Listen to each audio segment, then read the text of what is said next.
Herri hizkuntza oinarritzat hartuz eta eragin desberdinak bereganatuz, kultura herri honen nortasunaren zutabetzat daukagu. Kultura horren eramaileak gehienetan herritarra gara, izan kontsumitzaile, antolatzaile edo laguntzaile, zuzenean protagonista bilakatuz. Kulturari gizarteak pisua eman ohi dio, garrantzitsutzat dugun alorra da, eta askotan uztartzen da euskalgintzarekin, baina aspaldidanik hainbat kulturgileek plazaratu dituzte kultura arloan lan egiteari lotutako zailtasunak, batez ere lan baldintzei lotuak. Gaiari ikuspuntu eta eskarmentu desberdinetatik heltzeko 3 eslari apropos bildu ditugu bai euskarari elkartearen elkarrengandik ikasiz solasaldi honetarako.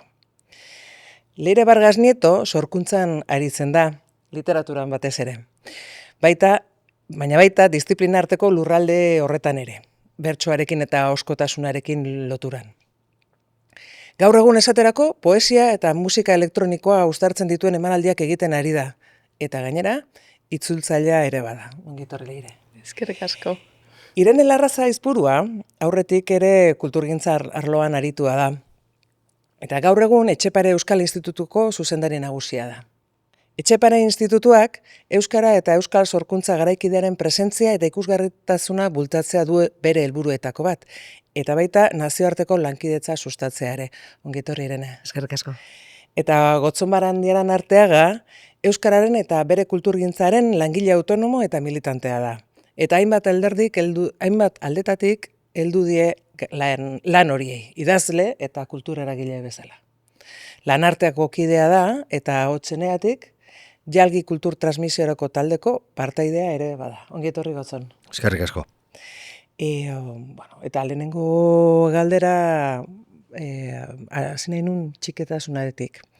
Euskarak badu kultur plaza bat eta txikitik eragiten da bertan. Zer dakar txikitasun horrek? Ze zaintasun da euskar? Eta badu onurarik txikitasun horrek? Ze uste duzu Leire?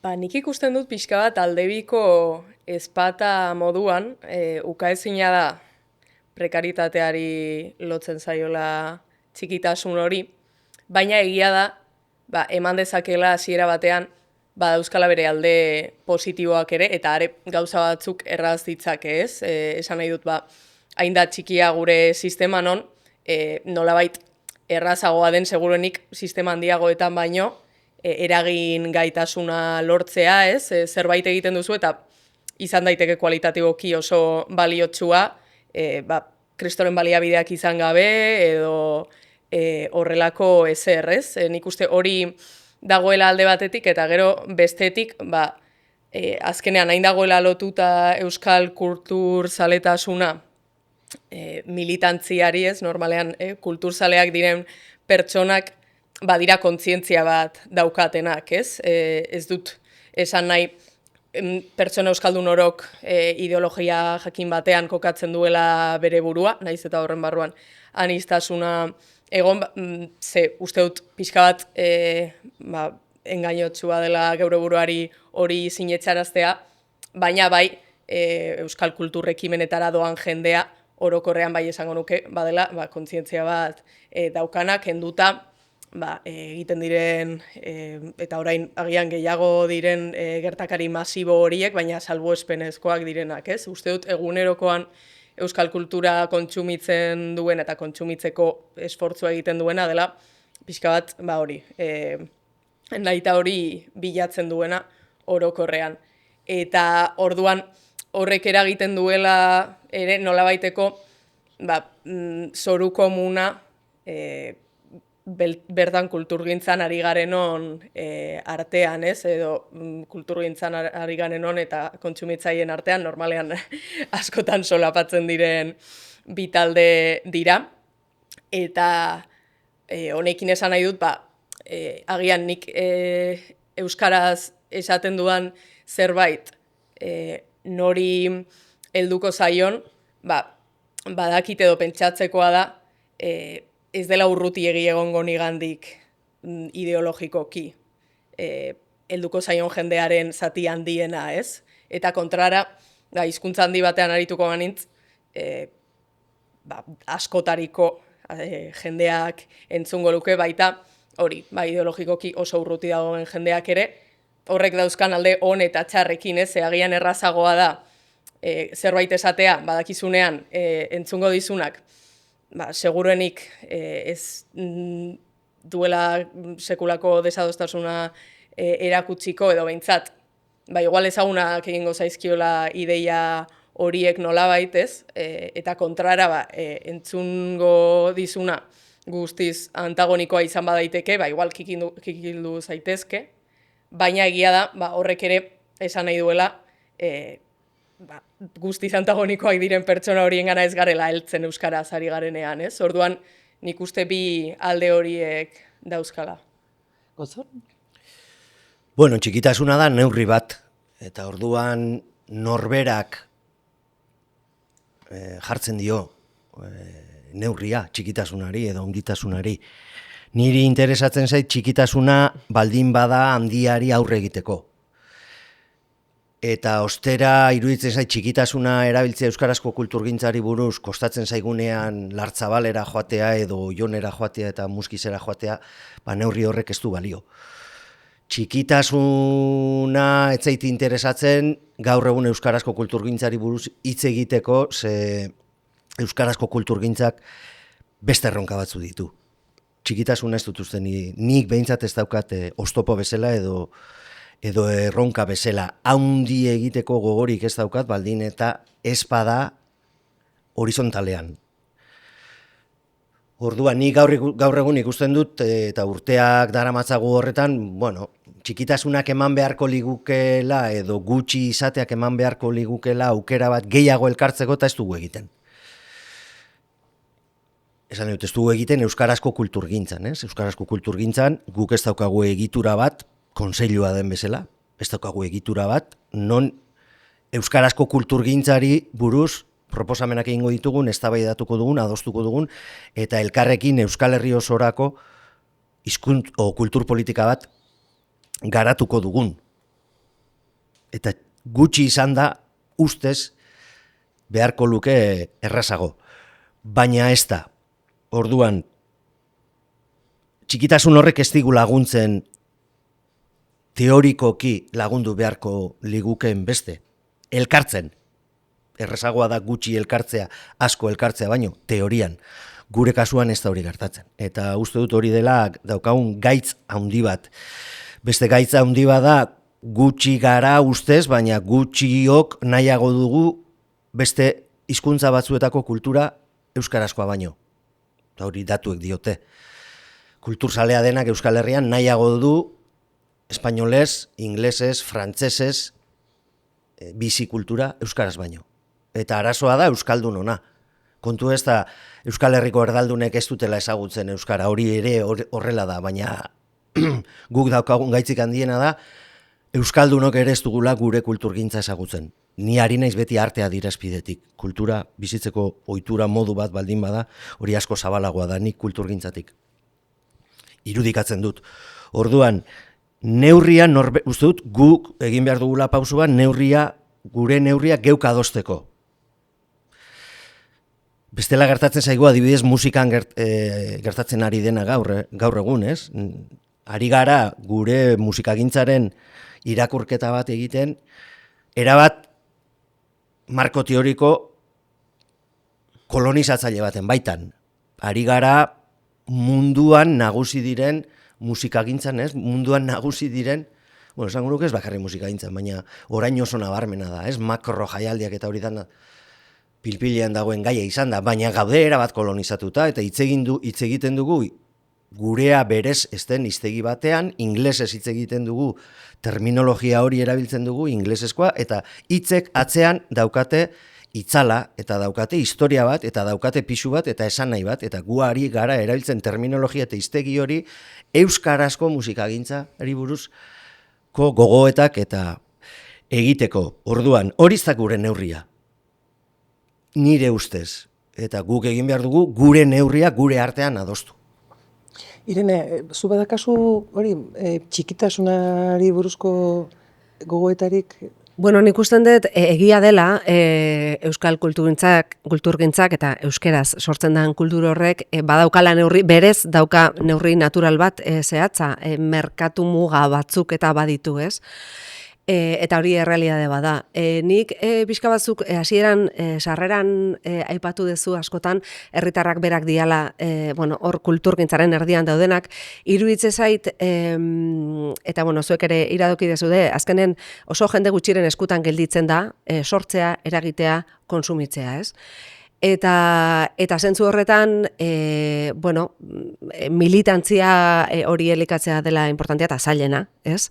Baina baita ere lagundu behartzaio tokia auki behar du euskal kulturgintzak. Tokia auki behar du eskaparatetan, tokia auki behar du programazioetan, eta horri erreparatu behartzaio, ez? Aukerak sortzeari txikitasun hori izan dadin sendogoa.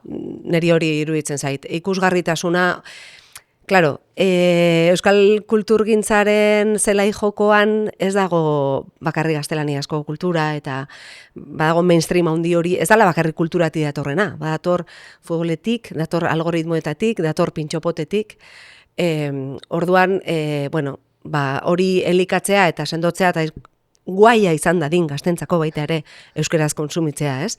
Hor, erronko asko, ez dauzka soluzioak, hori aurrez ere aipatu gendu, baina iruditzen zait, gakoa hor dagoela. Zabaldu imerdala, berez esparru hori, ez? Ikusgaitasun esparru hori, eta militante edo erosle edo kontsumitzaile partaidere diranak ere haunditu belaunaldi desberdinetan, ez? Eta hori da gauza bat Gotzonek esaten duna, ez nizun argumentuak endu nahi, baino bai da nire eskatzen hauen gauza bat txikitasuna esaten dugunean, ez? Neurri hori. Aipatu dezue, justu pixkat kanpotik datorren horri, baina nik heldu nahiko nioke beste aldera ere behar bada. Euskal kulturgintzak nola begiratzen dion kanpoko kulturgintzari, atzerrikoari, eta baita ere kanpoan euskal sorkuntzak ze harrera duen ere, ez dakit? Irene, behar badazu hasi? Bueno, sortzaileek nola begiratzen dioten horri, ni ez naiz gai esateko, baino bai badago estena bat nun euskal sortzaileak eta euskeraz sortutako sorkuntza eta artelanak eta kanpon daudena, ez? Horrek ez du konponduko hemen daukagun auzi hau, ez? Aipatzen ari garena, segurasko. Euskal kulturaren presentzia kanpoan joan etorrikoa da. Osea, orokorrean joan etorrikoa da, edo kanpoan gertatzen da, puntualki baita ere. Baina nire ustez oso garrantzitsua da. Eta ez dut hitz egingo dimensio ekonomikoaz eta profesionalaz, baizik eta hori ere bada, eta aukera berriak sortu daitezke, euskarazko liburu bat itzultzen balin bada, edo euskal artelan bat oso toki esanguratsu nazioarteko mailako ikusgarritasuna dauka toki batean balin badago, edo bira bat antolatzen balin bada arte eszenikoetan edo musikan, ez? Hori importantea da, baina batez ere testigantza ematen dute mundura nor garen. Batez ere euskeraz balin bada, kasi euskaldun oro, edo zein euskaldun munduan bere burua euskaldun gisa aurkezten duena da enbaxadore bat eta bozera maile bat, baina sortzailea balin bada areago, ez? Ze sorkuntzarekin batera, munduaren ikuskera bat doa kanpora, eta nire ustez kultura bada gu nor garen modu, konplexuena, kritikoena eta interesgarriena, ez? Orduan, horrek baditu hartzaileak kanpoan noski dituela. Ez da inerresa, alor batzuetan, tartean hizkuntza dagoelako eta mezua irisarazteko itzulpen gintza behar da. Baina ez dira gure sortzaileak beste inor baino gutxiago. Eta, niri ikustea tokatze zaidan esperientzian, eta honekin bukatzen dut, ez leudeke hainbat programazio jaialdi eta tokietan kalitatezko eskaintzak eramango ez balituzte. Kanpoko programatzaileak eta berdin da etxepare etortzea diru laguntza batekin. Kalitatea ez balego eta maila ez balego eta interesa ez balego ez lirateke iritsiko, ez? Hori alde batetik. Eta beste batzu gainera, inorren partaidetzari gabe, alegia erakundeen partaidetzari gabe motor hori martxan jartzen, badira motor berez, eta badaude, eta lortzen dute kanpoan egotea eta bihurtzea bozera maile hori, ez? Beraz, nire ustez hori importantea da, bai ulertzen da, bai jasotzen da ondo, eta, bueno, esperientzia desberdinak daude, alor desberdinetan, disiplina desberdinetan, eta, bueno, hoxe, ez du konponduko behar bada hemengo auzia, baina usten dut prestigioa lortzea dala beste gakoetako bat, eta konpoan egiten den horrek ere, bueltan, badakarrela pixka bat sinistu ezagun pixka bat hau importantea dela, ez? Itzulpen gintza aipatu du Irenek, behar bada igual hortik helduko diozu kanporako begirada horri, Bai, Leire? nik uste nik nahiko itzultzaile begirada daukadala orokorrean, kanpoko kulturen harrerari dagokionez zentzu oso zabalean, ez? Zen ni naiz pixka bat orokorrean kanpotik heltzen zaiguna hartu eta gure eta haren artean horma handi bat dagoela pentsatu ordez, hori nolabait jasotzen saiatzearen aldekoa, ez? Bueno, kontuz egin behar da hori, duda barik, baina uste dut askotan pentsatzen dugula hori konplejutik edo oso diferentea dela kanpotik jasotzen duguna eta hemen dagoena, eta hala da, baina horrek ez du esan nahi, interesa sortzen badigu kanpoko horrek, nolabait ez dugunik hori jaso behar edo moldatu gurera ekartzeko eta existidadin hori ere euskaraz, ez? Hau da, esan beharrean horrek gurean ez daukatokirik edo ezinezkoa da, goazen pentsatzera zelan sor daiteken bide bat, ordezkatuko dituena bizipen horiek Euskal Herrian esan nahi dut, adibidez, drag kultura. Garatu zen, printzipioz, Estatu Batuetan, New York inguruan, ez? Eta gero zabaldu da asko, ingelesez, baina beste hizkuntza nagusi askotan ere. Eta horrek kultura bati ematen dio existitzeko bidea. Super aberasgarria da, euskarara ekarri ahal izana hori, ez? Altxalilik egiten duen moduan, dragmelak egiten duen moduan Bilbon, edo Albira Stardastek. Hori euskara sortzea da esperientzia batzuei tokia egitea gure kulturan, eta ez nire ustez zikintzea gure kultura, baizik eta hori zabaltzea, ez? Eta aberastea, eta azkenean ez badiogu gorputz horiei, bizipen horiei tokia egiten gurean, litekeena da, behar horrek dauzkan jendeak beste kultura batzuetara jo behar izatea, ez? Eta kontrara, nolabait, itzultzen badugu, kanpoan interesa sortu digun hori, euskarara, Euskal Herriko errealitatera, zabaltzen hariko gara, gure erakarpen gaitasuna ere, ez? Nik uste. Zer itzen gotzen? Bueno, nik gai honi buruz ez dut askorik lantzen, ni batez ere Euskal Herrian euskarazko kulturgintza ezagutarazteaz arduratzen naizelako.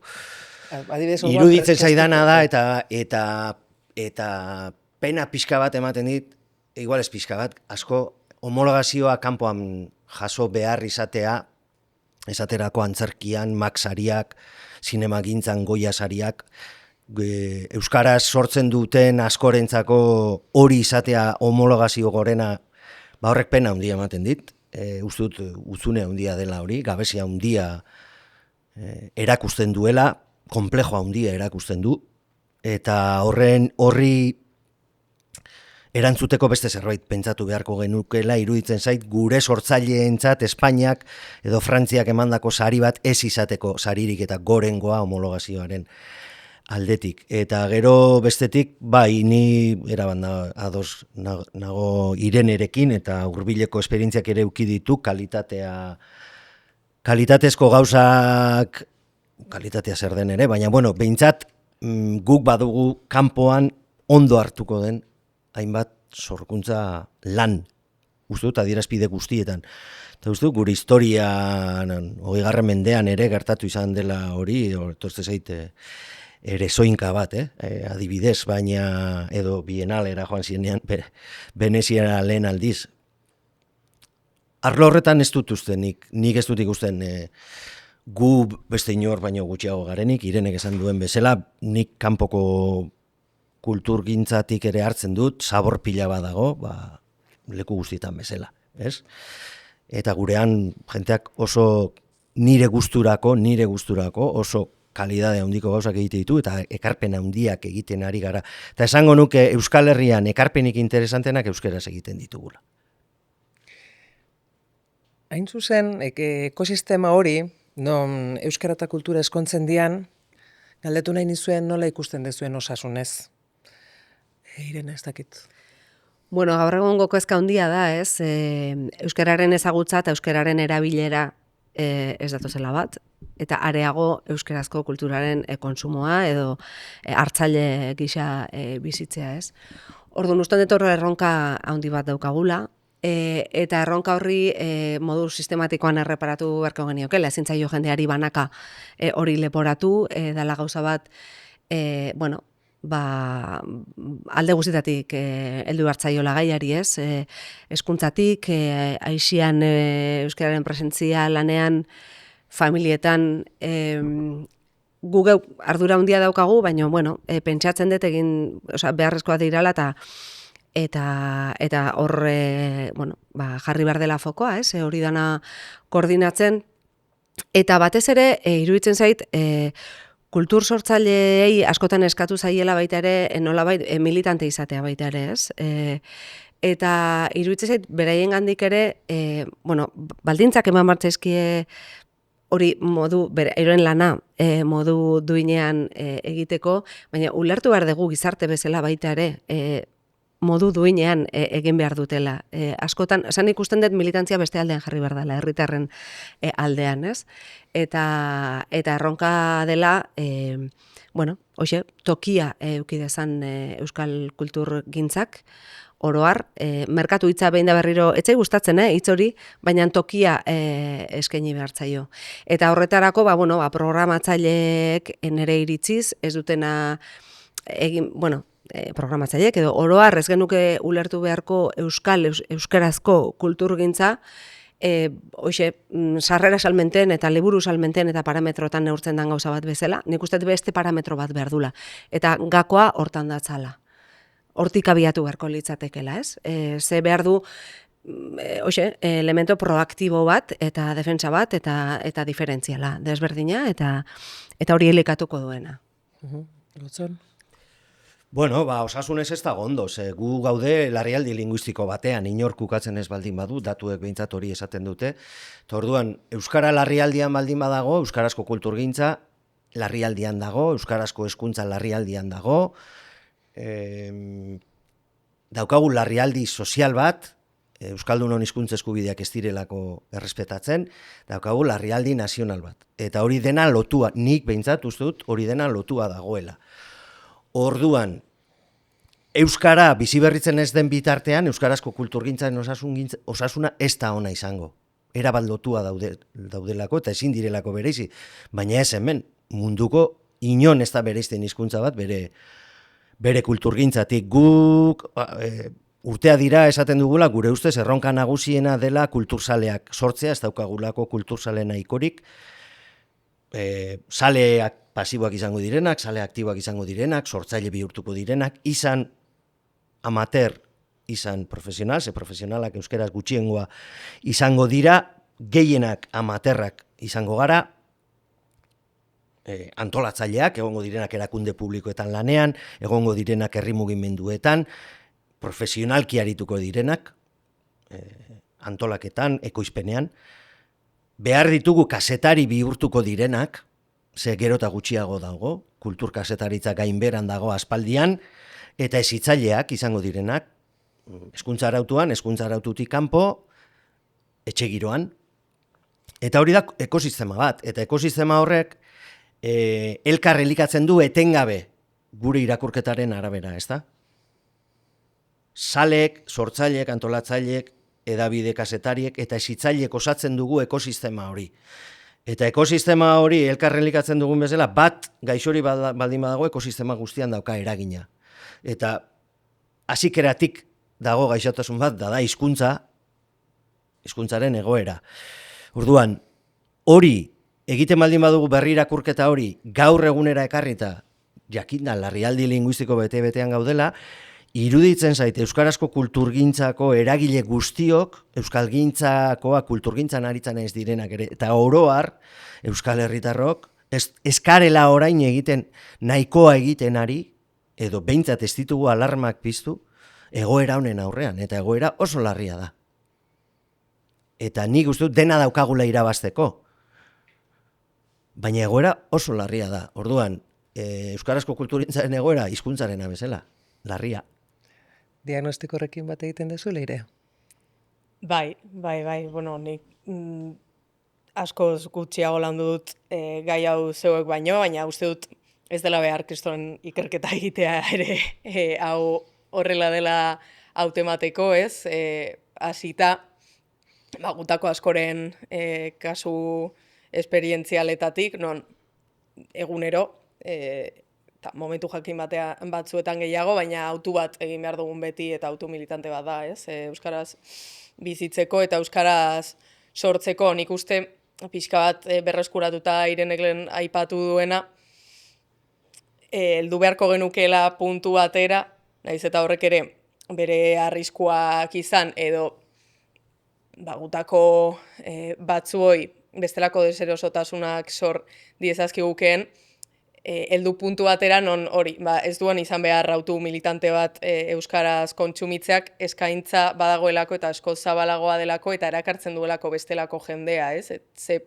Oso polita da pentsatzea euskararen alde egiten dugun guztiok, dauzkagula ideia jakin batzuk eta ze ondo denok egongo gara ados puntu gehienetan eta, baina normalizazioarekin beste aniztasun batek etorri behar du, ez? Eta gero horrek beste erronka batzuk ekarriko ditu, ez? Baina polita litzateke borroka horiek euskaraz gertatu ahal izatea, nik uste. Eta horrek etorri behar du, beste babes batzuk jasotzearekin, hain zuzen zabaltzeko gure eskaintza, nik uste. Esperientzia sai zinean, eta interesgarra iruditzen zait ere bai, hemen goizlariak zein ditugun ikusita, belaunaldiei buruz hitz egitea, beti modan daude belaunaldi berriak, baina egon beste belaunaldiok ere bagaude. Orduan, gai horri heldu nahiko nioke, nola ikusi dituzuzuk gotzon adibidez, belaunaldi berriak eta lehenotik gaudenak ere? Belaunaldi berriek daukate etorkizun latza, nahi baldin badut, euskarazko kulturgintzan aritu nahi duenak badauka kriston aukera pila. Lanari lotua, lan profesionalari lotua, esango nuke hori, etorkizun latza. Bestela, kulturgintza egin dezakezu eta egiten da, gehien egiten den kulturgintza ez da profesionala, ez dugu aipatzen, baina jente gehien egoten da dantza taldeetan, trikitisa eskoletan, eta horrelako herri kantagintza, herri dantza, herri musikagintza inguru horretako hezkuntza araututik kanpoko elkargunetan ibiltzen da. Orduan, hor jarraituko dugu, eta hor etorkizuna da, beraiek aukeratuko dutena, baina lanari dagokionez, etorkizun latza ikusten dut, batez ere, gure aurreko belaunaldikoak nola sartu diren eta nola sartzen utzi ditugun ikusita, ez? 600 euroko pensioekin, bizitza osoa euskaraz idazten, euskaraz kantatzen, ibili den hainbat eta hainbat lagun iritsi ezinik eta laguntzak eskatu beharrean, horrek osasun fisikoan daukan eraginarekin eta mentalean daukan eraginarekin, baina herri gisa ere erakusten du ze balio eman diogun guk egin dugun, sortu dugun guzti horri, nire belaunaldiari dagokionez gehiengoak beste lan batzuk egiten ditugu, autonomoak oso gutxi gara, gehienak beste lan batzuetatik dute ogibidea batez ere, iturria, eta gero egiten dute, kultur sormena lantzen dute. Orduan belaunaldi berriak bai ikusten ditut, eta ez dutela oso latz daukatela. Nahi baldin badute behintzat profesionalki kultur sorkuntzatik bizi. Eta gainera, esango nuke, inoizko formakuntza eta trebakuntza eta ikuspegi zabalenean gaudenean, ez? Nik hautsenean urtero, bai Durangon, bai literaturian, hainbat lan berri ezagutzeko aukera izaten dut, asko dira oso jente gazteak egite dituenak, adibidez musikan ikustu duzu nola jotzen duten eta izugarria da, ez? Edo literatura nola idazten duten. Itzela da. Zabal, anitz, arriskatzen, kalitatea handiz, teknikoki eta mentalki ere oso ikuste ditut oso indartzu, baina oso aukera gutxiraekin profesionalki. Hori da daukagun errealidadea. Leire. Bai, guztiz bandator hain zuzen, nik esango nuke alde batetik ikusita aurretik etorri diren edo kultur sorkuntza munduan denbora gehiago daramaten sortzaileak zelan dabiltzan, zelan zabiltzaten. Eta gero bestetik ikusita orokorrean lan merkatua zegoeratan dagoen gaur egun, eta hori uste dut nire belaunaldiak kultur gintzan ari garenoz aparte ere, nahiko prekaritate nahiko asumitu bat dakargula, ez nahiko asumitua dakargula prekaritaterako arriskua. Orduan uste dut kulturgintzatik bizitzea gure kasuan dela planteatu ere egiten ez dugun zerbait, ez? Dela hori, zerbait badakiguna modu militantean zaletasunez egin beharko dugula, eta orduan da egin behar duzuna, ahalik eta duinen bizitzeko eta izateko tartea, gero kultura egiteko dauzkazun hori zirrikitu horietan ez, baina bestela, igual gaztea zaren bitartean egon zaitezke tarte batez hori kulturari bideratzen denbora gehiago, baina gero helduko da momentu bat non lan serio bat topatu beharko duzunez, pentsio bat izango baduzu, bestela ere ez dakigu izango dugun. Nik gaurkoz niri kostatzen zait irudikatzea zelan izango den hori ez, baina hori edo bestela lortu lan bat funtzionario moduan, eta gero tarteka eskatu urte sabatiko bat edo ez, horiek dira aukera onenak. Eta orduan horren barruan, hori planteatu ere ez duzu egiten kulturatik bizitzea, baina nik behintzat eta nire inguruan esango nuke, hori oso lotuta ikusten dugula orokorrean hori lan munduko prekaritatearekin, eta gainera badela borroka bat kulturgileok egin behar duguna, baina beste sektorekin elkarlanean, ez? Duintzeko orokorrean guztion bizi baldintzak. Ez dakit direne. Bueno, nik erantzun hauek eta aurreko bat gotzonena lotuko nituzke, ez? Merkatua handitu dadin eta aukera gehiago egon daitezen kulturzale gehiago behar dira, ez? Eta horregatik, usten dut herri bezala eragin behartzaio alderdi desberdinetatik. Eta iruditzen zait, egia da, egoera oso zaila dela, garrantzizkoa dela, norberak profesionalek batez ere, amaterrak, bi esparru desberdin dira, ez? Baina profesionaletaz ari garela, lan munduaz ari garelako, duintasuna lortzea egiten desun prozentaia horretan, 100% sortzaile izateko aukeraz badaukazu ere, hori bermatzea importantea dela, ez? Eta horretarako baita ere, aukitzea dagokion estatusa autonomo bezala, sortzaile bezala, ez? Horra iristeko urratsak importantea diala, euki behar du eta pentsatu nahi dut iritsiko dela, toki bat gizarte honetan, ez?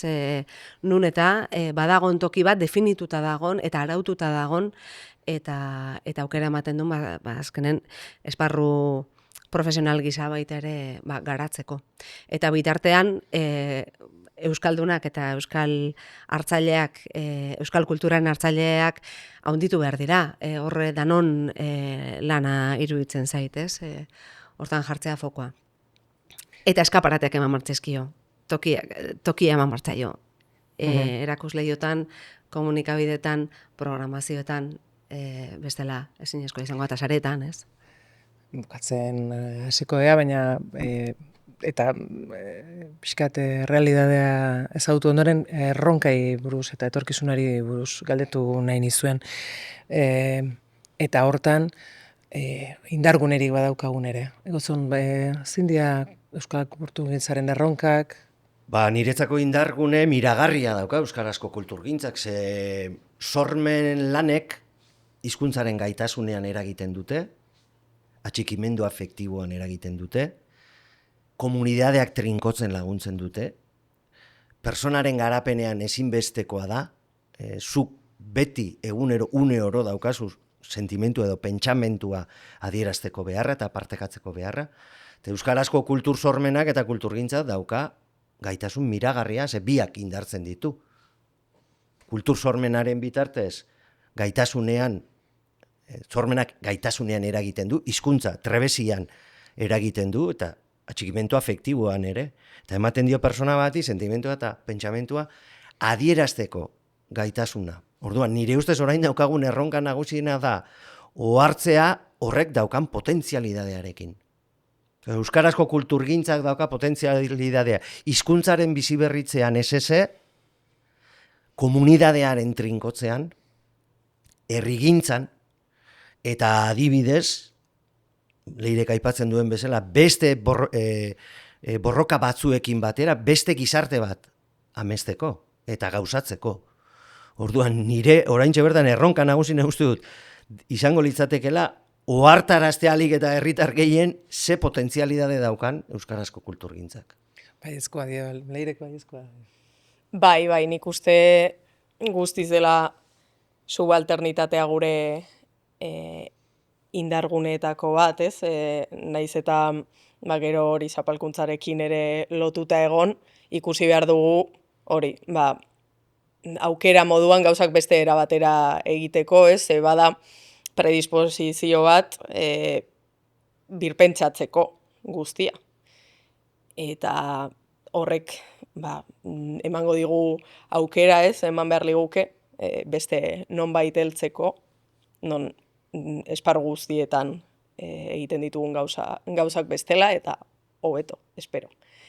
Eta gero nik ikusten dut euskal kulturgintzan eta orokorrean euskal komunitatean aukera eta erronka aldi berean nagusia edo nagusietakoa dela, orain Euskal Herrian, Euskal Lurraldean daukagun aniztasun gero eta handiagoa, horri tokia egitea gurean, ez?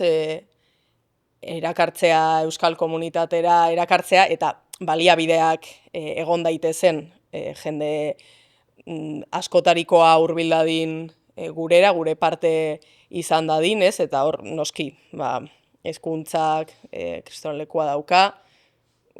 Kulturgintza, uste dut, kulturgintzan horrek tokia izatea litzatekeela nolabait benetan hori lortzen ari garen seinale, ez? Zuk sortzen baduzu hizkuntza baten edo errealitate batetik esan nahi du hori, benetan zeure burua hor ulertzen duzula. Ze jende asko dago euskaraz badakiena eta gero sortzen erosoago dagoena beste hizkuntza batzuetan, eta azkenean hori da hori zeure burua rekin hitz egiteko mundua ulertzeko duzun moduaren, hizkuntzaren, kokapenaren araberakoa, ez? Gero hori hautua ere izan daitekeela, argi dago. Baina uste dut hori, hori dela aldi berean aukera polit bat eta erronka bat, eta gainera sortuko dituena beste erronka batzuk ere, ez? Eragingo dizkigu guri ere, halako toki aldatze eta leku aldatze batzuk ere eragingo dizkigu. Erronkak Irene. Bai, nik uste dut batetik, orain aipatu diranak, ez? Aukerak, balioak eta erronkak. Uste dut euskal kultura ere garapen etengabean dagoela, ez? Tradizio hori etzaiola traizio egiten eraldatzen dijoan einean, eta fokoa beste nonbait jartzeagatik, ez dakit zenbateraino geran kontziente gurea bezalako hizkuntza gutxitu batek, naiz eta egoera ez den arresa eta erronka handiak dauzkagun hor ere, baina ze zen mailako sorkuntza daukan, hori ez da ohikoa munduan. Osea, fokoa pitin bat urrutiagotik ipintzen baldin badegu, bueno, bateratzailea eta ardatza izateaz aparte, oso balioa berezko, osea, munduan berezko balioa daukan eredu bat ere badela, ez? Eta usten dut herrigintzarako balio duen bezala, arrogintzarako ere balio beharko ligukela, eta askotan, ez dakit normaltzat ematen ditugun gauza asko hemen egiten direnak, edo dinamikak eta bar, eta benetan ez da ohikoa hemen daukaguna, beraz, bueno, zaindu behar dugu noski, eta kezkatu behar gaitu, ez? Nik usten dut hemen bezala, bueno, kezka asko azaleratu dira, baina lehenengo pausoa da baita ere gero eragin ahal izateko, ez? Nik benetan eskertu nahi nizuet elkarrengandik ikasiz solasaldi hauetara etortzea, eman diguzue pentsatzeko bazka eta behar bada ekiteko gogoa ere. Eskerrik asko Irene, eskerrik asko Gotzon, eta eskerrik asko Leire.